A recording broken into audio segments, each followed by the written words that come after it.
For political parties to follow democratic norms. అంటే ఒక వ్యక్తి ఒక పార్టీలో చేరాడంటే ఆ వ్యక్తి యొక్క భావజాలాన్ని కానీ ఆ వ్యక్తి యొక్క భావ ప్రకటన స్వేచ్ఛను కానీ ఆ పొలిటికల్ పార్టీస్ హరించడానికి లేదు అధ్యక్ష.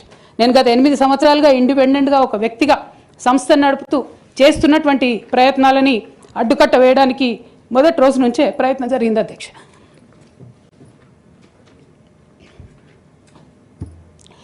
కానీ ఎక్కడ కూడా నేను తెలంగాణ బిడ్డలని తెలంగాణ ప్రజల్ని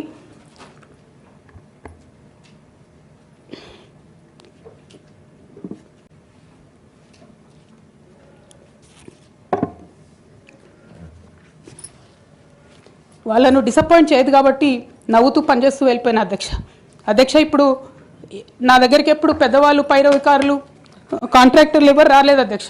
నేను ఎప్పుడు కూడా పేద ప్రజల మధ్యలోనే ఉండి పనిచేస్తున్నాను అధ్యక్ష. నా దగ్గరికి వచ్చినటువంటి బీడీ కార్మికులు కావచ్చు, బీడీ టేకేదారులు కావచ్చు, అంగన్వాడీ టీచర్లు కావచ్చు, ఆశా వర్కర్లు కావచ్చు, ఐకేపీ ఎంప్లాయీస్ కావచ్చు అధ్యక్ష, అదేవిధంగా జిహెచ్ఎంసీ కార్మికులు కావచ్చు అధ్యక్ష, టీచర్లు కావచ్చు అధ్యక్ష, నిరుద్యోగులు కావచ్చు, ఆడబిడ్డలు కావచ్చు, సింగరేణి ఉద్యోగులు కావచ్చు, కరెంట్ ఎంప్లాయీస్ కావచ్చు, ఎవరు వచ్చినా అధ్యక్ష నేను కాదనకుండా నాకెంత వీలైతే అంత పనిచేసి పెట్టేటటువంటి ప్రయత్నం చేసిన అధ్యక్ష. అయినా సరే అధ్యక్ష పార్టీ మౌత్ పీసులుగా ఉండేటటువంటి పార్టీ పేపర్లు, పార్టీ ఛానళ్ళు ఏ ఒక్కరు కూడా ఎన్నడూ కూడా మద్దతు ఇవ్వలేదు అధ్యక్ష. అయినా సరే ధైర్యం వదులుకోకుండా మొక్కువని ప్రయత్నంగా నేను ప్రయత్నం చేస్తూనే వెళ్ళాను అధ్యక్ష. తెలంగాణ రాకముందు బీఆర్ఎస్ ప్రభుత్వం ఏర్పడకముందు ఒక మాట అనుకున్నాం అధ్యక్ష. కేసీఆర్ గారే పదే ఈ మాట చెప్పారు,